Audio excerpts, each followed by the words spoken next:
어버이 주일을 맞이해서 이 땅의 모든 자녀를 양육하시는 부모님들 가운데 하나님의 크신 은혜가 넘치기를 주의 이름으로 축원합니다. 우리가 부모를 공경하라라고 하는 그 말들을 많이 듣고 또 마땅히 그러해야 한다라고 하는 걸 잘 알고 있습니다. 왜냐하면 부모님들의 사랑이 얼마나 큰지 이걸 우리가 다 깨닫고 있기 때문이죠. 성경에도 보면 부모님의 사랑을 생각나게 하는 많은 구절들이 나와 있어요.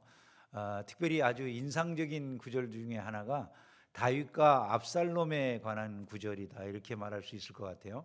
압살롬이 어떤 아들이냐면 다윗에게 아주 그냥 패양무도한 자식이에요. 그야말로 아버지의 왕위를 찬탈하려고 아버지를 죽이려고 쫓아와서 아버지가 신도 못 싣고 도망가는 이런 일이 일어나게 했던 아들, 또 아버지의 후궁들을 백주에 성벽 위에다가 텐트를 쳐놓고 거기에서 범하는 이런 그 정말 말로 표현하기 어려울 정도의 극악한 짓을 저지른 아들, 그게 이제 이 압살롬이라고 하는 아들이죠. 이름만 봐도 그냥 압살알롬 같아요. 근데 그 압살알롬 같은 이 압살롬이 말이죠, 다윗에게는 그렇지 않았던가 봐요. 자기를 그렇게 쫓아다니면서 죽이려고 하고 왕위를 빼앗고 자기가 스스로 왕이라고 막 선포하고 그랬던 아들이 죽었다는 이야기를 들은 이 그 다윗이 안타까워서 눈물을 흘리면서 내 아들 압살롬아, 내 아들 압살롬아, 그리고 이제 통곡했다는 거죠. 너무너무 안타까운 그런 통곡 때문에 승리를 하고도 다윗의 군대가 기뻐하지를 못할 정도로 다윗이 그렇게 아들의 죽음을 슬퍼했다는 거예요. 아니, 그 아들로 인해서 자기가 도망갈 때는 머리도 정말 감히 이렇게 아들이 아버지를 그 추출하는 이런 짓을 저질렀으니까 도망가면서 그 부끄러워서 얼굴이나 들겠습니까? 다윗이 도망갈 때 모습을 보면 그의 머리를 그가 가리고 맨발로 울며 가고 이렇게 돼 있어요. 그의 머리를 가리고 맨발로 울면서 도망했다. 여러분, 왕이 신발 챙겨 신을 그런 시간도 없이 한밤중에 갑자기 아들이 이 나라를 뒤집겠다고 그렇게 들어왔으니까 도망가는데 얼마나 세상에 이 부끄러운 일입니까? 아버지가 도망가면서 그런 상황 속에서 고개도 못 들고 맨발로 울면서 갔다. 그렇게 도망쳤던 다윗이에요. 압살롬, 여러분 감정이 어떨 것 같으세요? 여러분들이 그런 입장이면 감정이 어떨 것 같으세요? 다윗이 놀랍게도 그런 그 죽어 마땅할 것 같은 이런 그 압살롬이 이제 다윗의 군대가 어느 정도 정비를 갖추고 압살롬이 쫓아올 때 그 압살롬의 군대하고 이 싸움이 붙었는데 그 다윗이 그 군의 전쟁터에 나가는 그 장군들을 붙잡고 요압이라든지 아비새라든지 이런 장군들을 붙잡고 부탁을 해요. 내 아들 그 압살롬을, 그 젊은 압살롬을 너그러이 좀 대우해 주라, 이렇게 그런 그 부탁을 할 정도로 압살롬을 이제 생각을 합니다. 그런데 그 압살롬이 이제 전쟁터에서 마침내 그 패배하고 아버지의 군대에게 이제 도망을 가게 되는데 머리털이 이스라엘에서 제일 많고 아름다웠다고 그래요. 남자인데도 이제 머리털을 그때는 길게 길렀나 봐요. 이스라엘 나라 안에서 제일 아름다운 머리털을 갖고 있어서 그게 한때는 매우 자랑스럽고 그런 일이었을 텐데 도망가다가 보니까 이게 나뭇가지에 걸려가지고 압살롬이 나무에 대롱대롱 매달려 있게 됩니다. 근데 이 이스라엘 군인, 그 다윗의 군인들이 주변을 포위하고서도 감히 어떻게 하지 못해요. 왕의 명령을 들었거든요. 자기네들도 옆에서 장군들에게 명령 내릴 때 내 아들 압살롬을 좀 너그러이 대하라고 이렇게 하는 이야기를 들었으니까 죽이지를 못하고 그냥 어떻게 해야 되지 하고 다 포위만 하고 있는 상황 속에서 요압이 거기에 오게 됩니다. 요압 장군이 오더니 그냥 그 요압이 이런 데다 시간 쓰고 있어 그냥 콱 찔러 죽여버렸어. 그럴만하죠, 그죠? 그럴만. 죽어 싼 그런 인간으로 보여지잖아요. 근데 그 이야기가, 아들이 죽었다는 이야기가 전령이 와가지고 그 소식을 전한 거예요. 그 소식을 듣고서 다윗이 이토록 애통을 하는 거예요. 내 아들 압살롬아, 내 아들 압살롬아, 그러면서 그렇게 울어요. 여러분 한번 생각을 해보세요. 그렇게 배륜의 길을 걸어간 아들, 죽어도 마땅하다는 생각이 들지 않겠습니까? 근데 이 다윗은 마음이 그렇지를 않았던가 봐요. 아버지로서 내 잘못이 크다 뭐 이런 생각이 있지 않았던가 싶어요. 왜냐하면 뭐 자기가 바세바 사건 이후에 잘못한 것들이 생각났을 수도 있는 거고, 또 그 아들 압살롬이 그렇게 자기에게 와가지고 어떤 화해를 요청하는 그런 상황 속에서도 아버지가 거기에 대해 어떤 적절한 조치를 취해주지 못한 것, 이런 것들에 대한 안타까움, 뭐 이런 것들이 생각나서 그랬는지 다윗이 아이가 막 너무나도 애통하는 이런 모습을 보게 됩니다. 이게 부모의 마음이라는 거죠. 폐영무도한 자식임에도 불구하고 그 자식이 그렇게 망해버리고 죽어버리는 걸 꼭 원치 않는, 안타까움을 갖는 그런 것이 부모의 심령일 수 있구나라고 하는 것을 우리가 알게 되죠. 사실 성경에 보면은 아버지가 자식을 얼마나 생각하는지를 이렇게 표현하잖아요. 시편 103편에 아버지가 자식을 긍휼히 여김같이 이렇게 표현해요. 또 어머니도 마찬가지죠. 이사야 49장에 보면 여인이 어찌 그 젖 먹는 자식을 잊겠으며 자기 태에서 난 아들을 긍휼히 여기지 아니하겠느냐. 이 어머니는 어머니대로, 아버지는 아버지대로 자녀들을 사랑하는 그 마음이라고 하는 것은 너무나도 크다 이렇게 말할 수 있고, 결국 이것이 우리가 부모님을 공경하는 것이 마땅한 일이다 그렇게 말할 수 있는 근거가 되죠. 내 아버지와 어머니를 공경하라. 이것은 약속이 있는 첫 계명이니 이로써 내가 잘 되고 땅에서 장수하리라 이렇게 말씀을 했어요. 부모를 공경하라라고 하는 그 공경의 명령에는 특별히 어떤 그 문구가 붙어져 있냐면 이것이 약속이 있는 첫 계명이라는 거예요. 약속. 어떤 약속입니까? 내가 땅에서 잘 되고 장수한다라고 하는 이 약속이 따로 붙어 있는 계명이라는 거죠. 다른 계명들은 그런 게 없어요. 예를 들어 뭐 살인하지 말라. 무슨 약속을 주지 않아요. 살인하지 않으면 이러이러한 은혜를 줄게. 그게 없어요. 간음하지 말라. 그냥 끝이에요, 그게요. 그런데 이 말씀에는 뒤에 내 부모를 공경하라 한 다음에 약속을 주셨다는 거예요. 그렇게 하면 내가 땅에서 잘 되고 장수한다 이렇게 약속을 주셨다는 거죠. 그러므로 우리가 믿음을 가지고 있다면, 하나님의 말씀을 믿는다면 마땅히 그 약속을 의지하고 땅에서 자기 부모를 공경하는 일을 마땅히 해야 될 줄로 믿습니다. 그것이 복받는 길인 거죠. 근데 이 압살롬은 이제 그렇게 하지 않죠. 자기 아버지를 죽이려고 했고 왕위를 찬탈하고 하는, 그리고 아버지에게 그야말로 부끄러움을 끼친 이런 자녀가 됨으로 말미암아서 비극적인 최후를 맞이합니다. 하지만 압살롬과 달리 아버지를 공경하고 어머니를 공경했던 자들은 복을 받아요. 예를 들어 여러분들이 잘 아시다시피 이삭의 경우에는 특별한 게 없거든요, 성경에 보면. 근데 이삭의 경우 특별하게 한 일이 뭐냐면, 이삭이 제일 잘한 일 중에 하나가 뭐냐면 이거예요. 아버지가 아브라함이잖아요.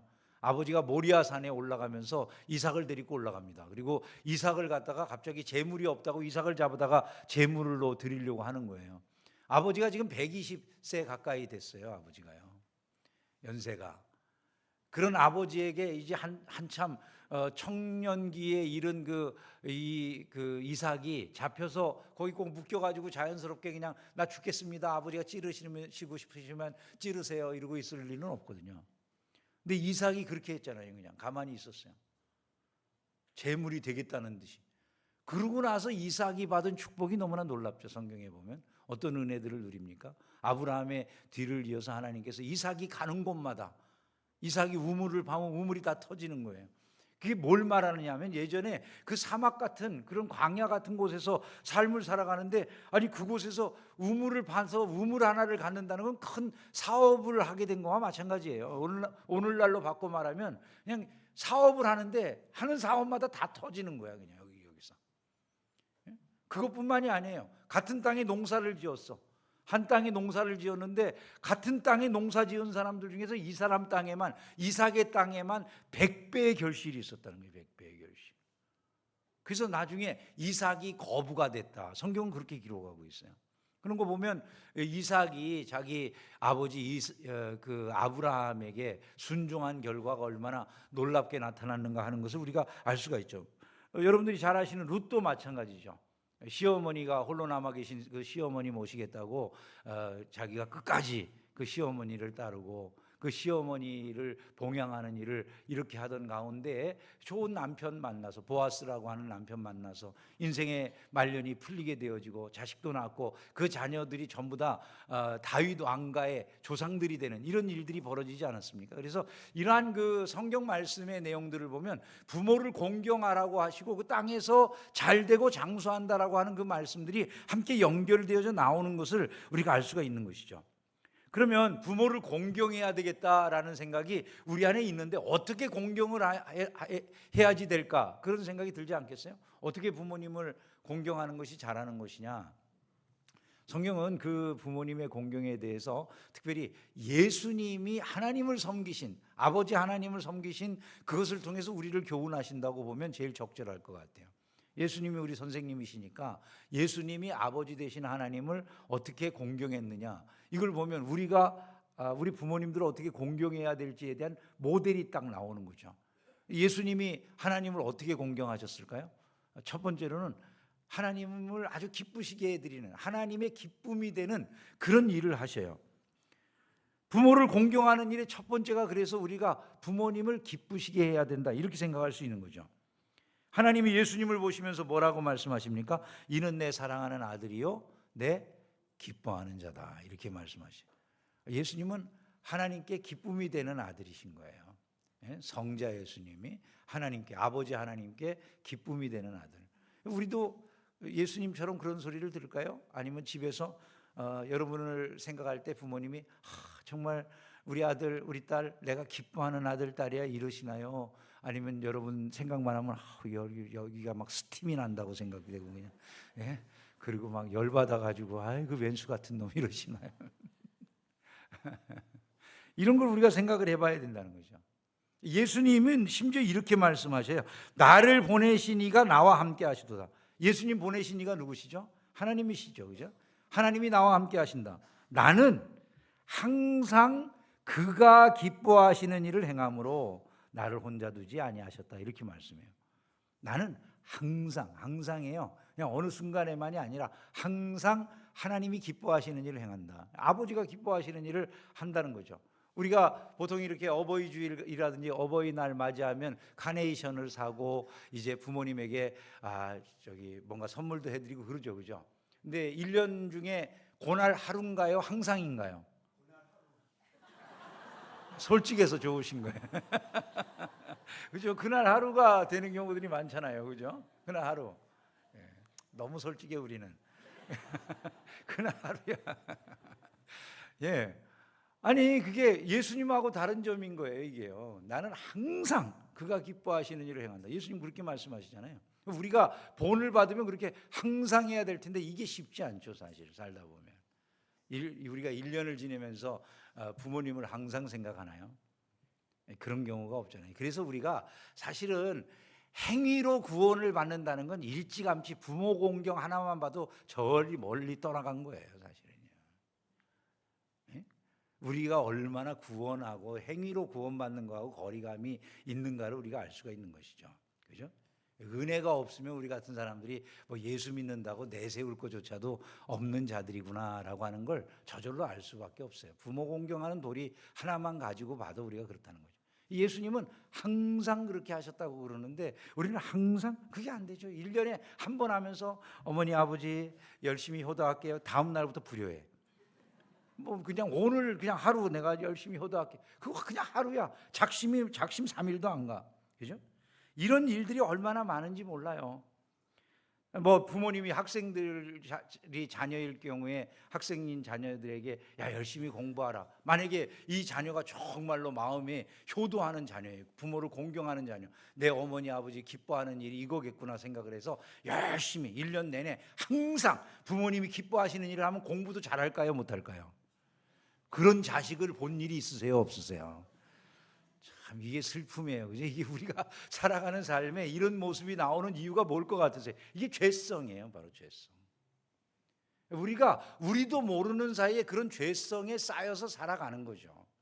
안타까운 거죠. 만약에 그 자녀가 정말 나는 부모님에게 효도하는 마음으로 부모 공경하는 그런 심정으로 부모님에게 나 1년 내내 정말 부모님이 말씀하시는 대로 그 마음을 기쁘시게 해드리기 위해서 열심히 공부해야 되겠어, 이렇게 마음 먹는 순간 갑자기 그 집안에 경사가 날 거예요. 그죠? 공부도 잘하고 이렇게 되지 않겠어요? 물론 뭐 이게 원래 돌이면 안 되겠지만 그래도 대부분은 이게 돌도 자꾸 닦으면 빛이 나더라고, 이게 되게. 근데 그게 안 돼가지고 이걸 뭐 아예 그냥 부모님이 공부하라 그러면 속으로 맨날 공부 그냥 막 왜 이렇게 인생을 갖다가 그냥 짜증나게 만드는지 모르겠어요. 자기 부모님에게 이런 아이들이 많습니까? 우리 어머니 아버지 너무 제게 필요한 말씀을 주셨어요, 감사합니다, 가서 공부해야지, 이런 자식이 많습니다. 세상에 난 그런 자식이 있으면 얼마나 놀라울까. 아마 우리나라의 국보가 될지도 몰라. 장성한 자녀들의 경우에 부모님이 이제 조금 컸다고 들어오면 어머니 아버지랑 대화하는 자녀들을 여러분 얼마나 볼 수 있나요? 엄마 아버지는 하루 종일 자식을 기다리다가 들어오면 뭔가 소식도 알고 싶고 하루 종일 어떻게 지냈는가 궁금하기도 해서 들어오는 그때 물어보시잖아요. 야, 그래 오늘 어땠니? 그러는데 괜찮았어요. 그럼 문 닫고 들어간 다음에 나와보지도 않아. 지 방문 열으면 아이씨 왜 그냥 문 여냐고 막 성질을 내고 이러죠, 그죠? 그러면 여러분 그때 그 자괴감이 얼마나, 야 평생 돈 들여서 길러줬더니 이런 대우를 받나, 이런 생각이 부모님에게 나지 않으시겠어요? 이게 기쁘게 해드리려면 그냥 가서 소소한 이야기 몇 마디 나눠드리고, 어머니 아버지는 괜찮으셨어요? 오늘 하루 어디 편찮으신 데는 없으시고요? 그 말 한마디면 그냥 부모님들이 고생을 아무리 해도 하나도 힘들지 않으실 텐데 그런 말을 하는 게 그렇게 어려워요. 왜? 죄가 이 입을 틀어 막아서 그래. 이게. 독립해서 사는 자녀들이 자기가 주도적으로 자기 일에 대해 책임을 지고 잘 독립해서 살아가면서 부모님에게 자주자주 안부를 묻고 이러는 자녀가 된다면 얼마나 기쁨이 되겠습니까? 근데 독립해서 살면 일주일 내내 연락할 줄도 모르고 뭐 그렇게 살아가는 경우, 마치 뭐 남처럼 이렇게 살아가다가 필요한 일이 있을 때만 전화해가지고 엄마 아버지 뭐 있어요? 그러고 물어보고 이러면 이게 서로 간에 대화가 안 되잖아요. 기뻐하시도록 해드리는 게 중요해요. 자, 오늘 여러분의 부모님이 뭘 기뻐하실지 한번 생각을 해보세요. 뭘 기뻐하실까요? 그걸 해드리세요. 물론 부모님마다 성향마다 다르세요. 어떤 엄마 아버지는 캐시를 좋아하셔. 근데 맨날 옷 같은 거, 뭐 입지도 않을 옷 같은 거, 뭐 빨간 내복 이런 거 사다 드리고 그러지 마시고 물어보세요. 부모님에게 어떤 걸 해드려야지 기뻐하실지. 한번 이런 날들 가서 그런 걸 해드리면 얼마나 좋겠습니까? 얼굴에 주름을 펴시고 활짝 웃으시면서 기뻐하시도록 한번 그렇게 하는 은혜가 있기를 주의 이름으로 축원합니다. 근데 하루가 아니라 항상, 여러분 이게 우리에게 굉장한 숙제죠, 그죠? 항상이라고. 그래서 그게 우리의 신앙의 성장인 거예요, 사실은요. 말씀을 따라 살아간다는 게 그런 부분에서 성장이 있는 거거든요. 두 번째, 예수님은 아버지 하나님을 최고로 높이셨어요. 가능한 최고로 높이셨어요. 어디까지 높이시냐 하면 이렇게 성경이 말씀하잖아요. 너희 안에 이 마음을 품으라 곧 그리스도 예수의 마음이니. 같이 읽어볼까요? 그는 근본 하나님의 본체시나 하나님과 동등됨을 취할 것으로 여기지 아니하시고 오히려 자기를 비워 종의 형체를 가지사 사람들과 같이 되셨고 사람의 모양으로 나타나사 자기를 낮추시고 죽기까지 복종하셨으니 곧 십자가에 죽으심이라. 예수님 하나님과 동등되셨다고 그러잖아요. 삼위일체 하나님이라고 하는 건 성부, 성자, 성령 하나님이 동등하시다라는 거 아닙니까? 한 본체시라는 걸 말하는 거잖아요. 그럼에도 불구하고 예수님은 스스로 하나님 앞에서 자기를 낮추셔서 종처럼 되셨다는 거예요. 그게 부모 공경이라는 거죠. 여러분 자녀들이 조금 배우고 조금 알게 되고 뭐 세상 물정에 대해서 직업이나 이런 거 좀 갖게 되면 그 다음부터 자기 부모에게 뭐라고 그럽니까? 부모님이 관심을 갖고 요즘 어떻게 지내니 뭐 이런 것만 물어봐도 엄마 아버지 뭐 말해드리면 알아요. 그런 소리 많이 안 들어보셨어요? 다 효자들만 자녀를 두고 계시기 때문에 안 들어보시는 게 다행인 줄로 믿습니다. 엄마 아빠가 뭐 알아? 그냥 말해주면 알아요. 뭐 자꾸 왜 귀찮게나 피곤해 죽겠는데 왜 자꾸 말 시켜? 이게 이제 보통 우리들이 나누는 그런 가정의 흔한 풍경들이 돼 있다 이 말이죠. 뭐 부모를 때리거나 욕하거나 이런 자식들에 대한 보도들도 심심치 않게 나오는 게 그 현대 사회의 모습이죠. 뭐 해준 게 뭐가 있다고 그러세요? 낳아준 것만 해도 그냥 대단하지 뭐 해준 게 뭐가 있냐고 왜 따져. 하여간 여러분 우리가 살아가면서 이런 이야기들이 너무 많아요. 근데 예수님은 그렇게 하지 않으셨어요. 동등되신데도 불구하고 동등됨을 취할 것으로 여기지 아니하시고 자기를 낮추셨대요. 우리가 인사를 하잖아요. 인사를 한다는 게 어떤 의미가 있습니까? 상대방을 높이는 거죠. 내가 고개를 숙일 때 이분이 나보다 높아지잖아요. 제일 낮은 자세로 엎드려서 절하는 거는 그야말로 상대방을 최고로 높이는 거거든요. 부모님에게 우리가 생신이라든지 이럴 때 어떻게 절합니까? 가장 그 낮은 자세로 절을 하잖아요. 그리고 높이겠다는 건데 실생활에서 그날 하루만 그러지 실생활에서 그렇게 높여드리느냐 이게 쉽지를 않더라는 거죠. 왜? 죄성 때문에 그런다는 거예요. 예수님은 하나님을 그와 같이 높이는 삶을 사셨다는 거예요. 제가 이거 실제로 그 대화를 나누는 걸 본 적이 있었는데 어떤 학생하고 선생님이 대화하시는데 학생하고 선생님이 대화하시는데 학생이 전화를 받게 됐어요. 전화가 온 거예요. 선생님이 받아보라 그러니까 애가 전화를 받았어요. 대화가 이래요. 여보세요. 나 지금 바빠. 그걸 지금 꼭 물어봐야 돼? 다 끝나면 알아서 전화할게. 나 지금 선생님하고 얘기 중이야. 알았어. 딱 끊는 거예요. 누구랑 전화한 것 같아요? 어떻게 그렇게 잘하세요? 세상에 놀라워라. 이게 엄마랑 전화한 것 같아요. 선생님이 듣고 물어봤어요. 아니 도대체 누구랑 전화를 하는데 그렇게 전화를 받아? 좀 친절하게 받아야지. 엄마가 전화하셨다고 이 아이가 얘기하는 거예요. 대화가 실제 내용은 이런 거예요. 여보세요 하고 전화를 받았어요. 엄마가 이럽니다. 아들 지금 통화 괜찮니? 나 지금 바빠. 아니 그냥 저녁은 먹었나 궁금해서. 아니 그걸 지금 꼭 물어봐야 돼? 미안하다 그냥 목소리 듣고 싶어서. 다 끝나면 알아서 전화할게. 나 지금 선생님과 이야기 중이야. 그래 미안하다 나중에 전화할게. 엄마는 끊고 아들 놈은 알았어 그러고 끊어버리는 거예요. 썩을 놈이. 예, 맞아요. 사실은 그렇죠. 세상에 어떻게 그렇게 대화를 할 수가 있어요. 이렇게 대화해. 여보세요. 그러면 저기 지금 통화 괜찮니? 그렇게 말하면 엄마 조금 바쁘기는 하지만 뭐 급한 일이세요? 이렇게 물어봐야죠. 그냥 저녁은 먹었나 궁금해서 그러면 걱정하지 마세요. 저 잘 먹고 다녀요. 이따가 끝나면 내가 연락 드릴게요. 미안하다. 네 목소리 듣고 싶어서 전화했는데 지금 선생님과 이야기 나누는 중이니까 제가 조금 이따 연락 드릴게요. 이렇게 말을 해야죠. 그래 미안하다 나중에 이야기하자 그러면 엄마 그러고 끊었어야 되잖아요. 그죠? 얼마나 이렇게 하면 얼마나 싸가지가 있어 보이겠어요. 그런데 그렇게 전화하는 사람들이 실제로 많습니까? 드뭅니까 여러분? 우리 교회에는 많은 줄로 믿습니다. 제가 아까 한 얘기는 절대로 우리 교회 안에서 일어난 이야기가 아닙니다. 네. 공경하는 자세를 갖는 것이 자연스럽죠. 공경하는 자세를 가져야 돼요.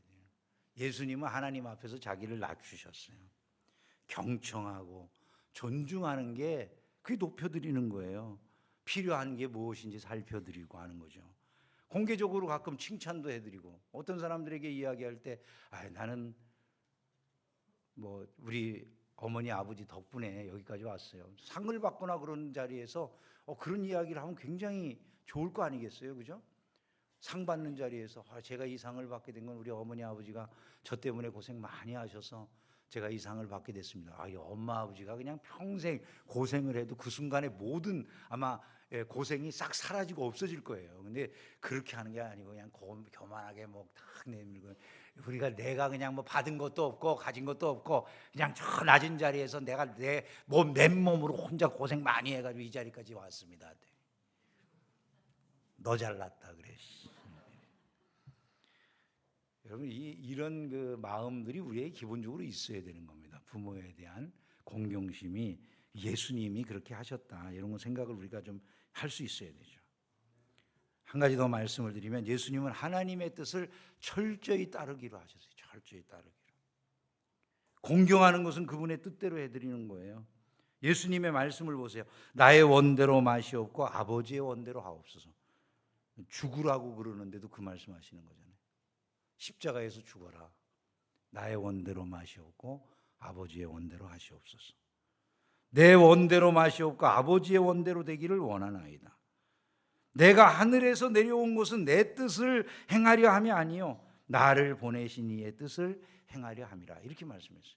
그래서 우리가 예수님을 본받는 신자로서의 삶을 살아간다는 건 이런 의미가 있다고 생각하면 되죠. 성경에서 위배가 되지 않는 한 부모님의 뜻을 최대한 따라드려야 되겠다, 이런 마음을 갖는 거예요. 성경에서 위배가 되지 않는 한, 예수님을 못 믿는 일이라든지 이런 게 아닌 한 신자는 자기 부모님의 뜻을 잘 따라드려야 되겠구나라고 하는 생각을 하는 것이 중요하다는 거죠. 왜? 그게 이 세대와 다른 모습의 삶을 살아가는 거예요, 신자가. 안타깝지만 많은 신앙생활도 세속의 유혹을 받게 돼 있어요. 그래서 세상처럼 우리를 되라고 하는 일들이 많거든요. 세상처럼 되라고 우리가. 그것을 거슬려서 우리는 세상과 다른 하나님의 자녀된 예수 그리스도의 그런 그 제자된 아름다운 삶의 모습을 드러내야 될 줄로 믿습니다. 그러나 이제 여기서 이제 우리가 끝나면 안 되고요. 한 가지는 더 부모님이나 자녀들이 함께 생각하셔야 될 부분이 있어요. 그게 뭐냐 하면 지상에 살고 있는 어떤 부모나 어떤 자녀도 다 완벽한 부모, 완벽한 자녀가 되기는 어렵다는 거예요. 한번 생각을 해보세요, 여러분. 우리가 하나님과 같이 될 수 있을까요? 우리가 예수님과 같이 될 수 있을까요? 우리가 따르려고는 하지만 쉽지 않은 주제죠, 그죠? 그래서 하나님과 같은 부모 노릇을 한다는 게 쉽지 않고 예수님과 같은 자녀 노릇을 한다는 게 결코 우리에게 쉬운 문제는 아닌 거예요. 완전한 모습을 갖기가 어려워요. 다윗이 압살롬의 그 모든 포악한 행위들, 악행에도 불구하고 그 압살롬을 품은 것, 이거는 너무나도 놀라운 사랑이지만 성경의 부모들도 다 그런 건 아니에요. 노아의 경우를 보면 노아는 함이 아버지의 부끄러운 것을 들췄다고 그냥 뭐 벌거벗고 자는 아버지의 모습을 밖에 나가서 형제들에게 이야기했다는 이유 때문에 그 함을 저주하는 바람에 함의 후손인 가나안이 저주받아가지고 어떻게 됐습니까? 평생 노예의 삶을, 형제들의 노예의 삶을 살아가는 이런 처지가 되어버리지 않았습니까? 그러니까 부모라고 하는 위치도 역시 모두가 다 완전하게 하나님과 같은 그런 모습을 가질 수 있다, 이런 것은 어렵죠. 인간 부모는 사실상 부족할 수 있다는 걸 부모님들의 입장에서도 생각을 하셔야 돼요. 그러나 그럼에도 불구하고 인간 부모님들이 목표로 해야 될 부모님의 모습은 무엇이 되는 겁니까? 하나님께서 죄인을 사랑하시고 끝까지 그 죄인들을 참으시는 그 사랑이 부모님들의 목표가 되어야 되는 거죠. 쉽지 않은 도전이 되겠죠. 그러나 우리가 성숙해 가기를 원한다면 그것이 우리의 성숙되어져야 될 지점이라고 하는 건 알고 있어야 된다는 거예요, 부모님들이. 또한 자녀들은 어떨까요? 자녀들도 마찬가지인 거죠. 자기 부모님이 온전하지 못하시다 하더라도 나는 예수님의 마음으로 부모님을 공경하는 그런 자세를 가져야 되는 거거든요. 그게 내가 예수님처럼 그렇게 아버지를 섬기는 그런 사람이 되는 길이다라는 점을 평상시에 늘 기억을 해놔야 된다는 것이죠. 내가 그걸 위해서 얼마나 참아야 될 일이 많겠어요? 내가 얼마나 절제해야 될 부분들이 많이 있겠습니까? 이것을 동시적으로 생각을 할 수가 있어야 된다. 사실 다윗의 입장도 보면 압살롬에 대해서 그렇게까지 다윗이 용서할 수 있다, 이거 쉬운 일이 아니죠. 여러분 한번 생각을 해보세요. 그게 가능하겠어요? 여러분의 자녀들이 여러분을 갖다 그렇게 정말 부끄럽게 만들고 추출하고 모든 걸 빼앗고 이런 입장이 되었다, 여러분 감당할 수가 있겠습니까? 두 번 다시 안 보면 안 보지, 쉬운 일이 아니거든요. 다윗의 입장도 사실은 그때 그런 다윗의 입장은 그가 가지고 있는 그 메시아의 모형으로서의 입장 속에서 하나님의 끝없는 사랑을 보여주는, 죄인을 향한 사랑을 보여주는 것이다라고 해석할 수도 있는 거예요. 그러므로 우리는 부모된 입장에서는 그러한 사랑을 자녀에게 실현하려고 하고, 자녀도 역시 마찬가지로, 그래서 아버지와 자녀가 함께, 어머니와 자녀가 함께 같이 하나님께서 원하시는 신앙의 성숙을 이루어 가기를 다짐하는 이런 5월달이 돼야 되지 않느냐, 이런 생각을 우리가 할 수 있어야 되겠다는 것이죠. 말씀을 맺겠습니다. 우리 시대는 점차로 부모 공경의 도를 떠나는 때가 된 것 같아요. 사람들이 부모 공경하는 것이 아무것도 아니라고 생각하고 권위를 부정하는 이런 시대가 됐어요. 옛날 같으면 어디 감히 유교 시대만 하더라도 어디 감히 부모님들한테 엄마가 뭘 알아요 이런 얘기, 아빠가 뭘 알아요 이런 얘기를 어떻게 할 수 있었겠습니까? 지금은 이제 그런 모든 권위가 다 무너져 가지고 아무렇지도 않게 그런 이야기들을 듣고 그냥 부모들도 그런 걸 참으면서 살아가는 그런 시대가 되어버렸습니다. 근데 이와 같이 부모를 공경하지 않는 시대를 성경은 뭐라고 말하냐면 말세라고 말을 해요. 말세라고. 디모데후서 3장에 있는 말씀 우리가 너무 잘 알죠.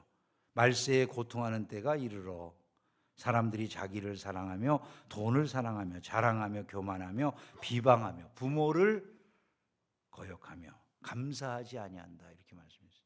이 말세의 표준 가운데 하나예요. 말세의 표준 가운데 부모를 거역한다라고 하는 게 들어있고, 지금 우리가 보는 현상이 그러잖아요. 그리고 지금 우리가 이것 외에도 말세의 징표들이 많이 나타나고 있다고 생각 안 하세요? 여러분 그런 생각이 들 때가 있지 않으세요? 뭐 난리와 난리의 소문이 있다고 그러더니 여기저기 난리의 소문이 난리잖아요. 러시아하고 우크라이나가 전쟁을 시작해서 그거 끝날까 싶었더니 이스라엘하고 하마스가 전쟁을 하더니 이제 이스라엘 하마스도 좀 잠잠해지나 싶었더니 이제는 또 인도하고 또 파키스탄이 전쟁한다고 난리죠. 여러분 뭐 기후도 얼마나 많이 바뀌고 이 세상의 모든 것들이 지금 달라지고 있습니까? 우리가 알다시피 뭐 지금 5월 달인데 지금까지도 춥잖아요. 이런 적이 있었습니까? 언제? 많은 게 지금 바뀌고 있는 것을 느끼잖아요. 우리가 이런 때 물론 주님이 언제 오실지는 알지 못하지만 성경에서 우리에게 분명히 말씀한 건 그러잖아요. 너희들은 안 믿는 사람들, 불신자와 달리 주께서 오시는 그날을 갖다가 도적처럼 맞이하게 되지 않을 거다. 깨어있는 사람들이기 때문에 그런다는 거 아니겠어요? 하나님 말씀 앞에서 우리가 지금 이런 것들이 일어나고 있다는 걸 안다면 깨어서 이거 지금 준비해야 된다, 이런 생각으로 시대를 살아가야 되지 않겠습니까? 항상 깨어있는 자세를 유지하기 위해서라도 다시 세상이 다 어디로 올라가더니 우리는 부모 공경의 자세를 회복해 나아가는 쪽으로 가야 된다는 거예요.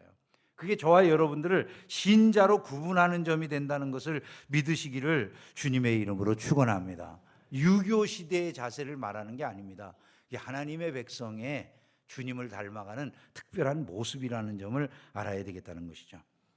부모를 공경하라 하신 말씀을 따라서 예수님처럼 우리 부모님들을 기쁘시게 해드리고 예수님처럼 최고로 높여드리고 그 뜻을 따라드리면서 우리의 삶에 정말 부모님은 부모님대로 또 자녀들은 자녀들대로 하나님의 그 아버지 되신 부성을 닮아가는 그런 모습으로, 또 자녀들은 예수님의 자녀됨을 닮아가는 그런 모습으로 신앙이 점점 자라나서 가정의 행복이 넘쳐나고 여러분을 통해서 우리 사회가 정말 살만한 아름다운 사회로 든든하게 세워지기를 주님의 이름으로 축원합니다.